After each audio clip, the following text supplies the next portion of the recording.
Plain gold ring on his finger he wore. It was where everyone... Deux passages, en fait, ça raconte l'histoire d'un enfant qui a à peu près 9-10 ans, qui est à l'âge où il commence à découvrir un peu le monde des adultes et qui commence à comprendre aussi qui il est et son identité. Et il découvre qu'il y a un secret dans sa famille et il découvre en fait qu'il est un enfant adopté.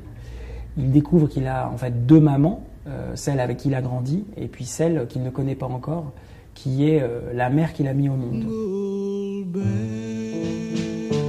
Chaque texte pour moi m'emmène vers une nouvelle recherche du rapport entre les acteurs, l'image, la forme marionnettique, l'objet et le rapport entre le texte et les mots.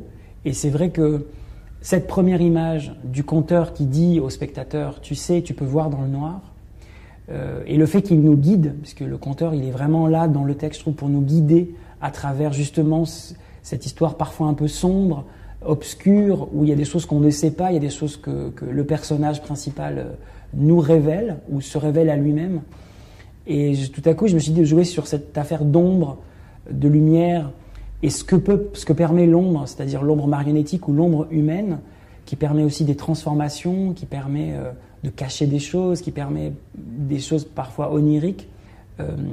Le récit du conteur nous apporte un certain imaginaire, l'ombre, l'image nous en apporte un autre, et donc l'idée c'est de ne pas tout illustrer, mais que la plupart du temps, il y ait une sorte de contrepoint entre l'image et les mots, et puis par moments, et ça c'est aussi pour moi dans la dramaturgie du texte, que les mots mentent à l'image et que l'image mente aux mots.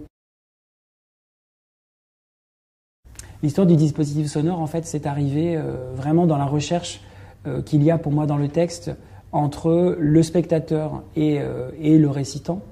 Il y a pour moi quelque chose de très intime, de très proche. Et donc je cherchais comment on pouvait véritablement avoir cette histoire qui nous est racontée au creux de l'oreille, cette idée que le conteur nous guide dans l'image, nous guide dans la description. Et donc est arrivée cette idée que les spectateurs aient des casques, donc audio, et qu'ils puissent entendre le récitant évidemment, comme s'il nous racontait l'histoire au creux de l'oreille, mais qu'ils puissent entendre aussi tous les petits détails, les petits craquements de plancher, les pas dans la neige, l'ascenseur, et puis les bruits qu'il faut inventer, c'est-à-dire l'ascenseur qui descend au creux de la terre et qui va à l'intérieur de l'enfant. On a mis en place, donc avec François Lémarie qui est donc créateur son, on a mis en place ce dispositif.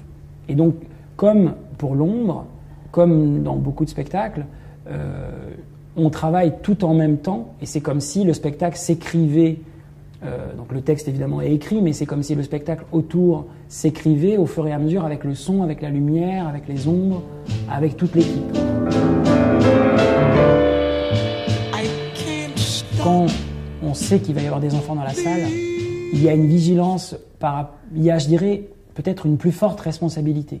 C'est-à-dire que dans le choix des images, dans le choix du rythme aussi, il y a des choses que j'imagine un petit peu différemment. L'âge, c'est plusieurs choses. C'est évidemment le propos, mais c'est aussi comment ce propos est raconté, la langue.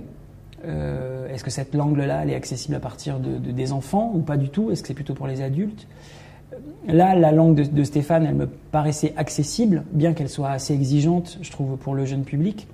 Elle me paraissait accessible à des enfants de 9-10 ans.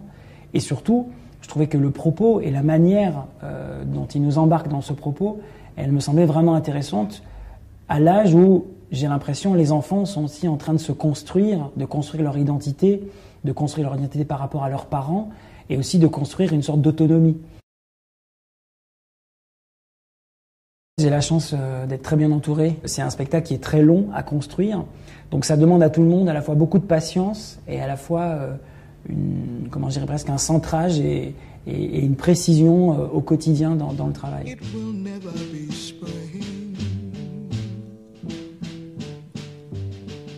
Long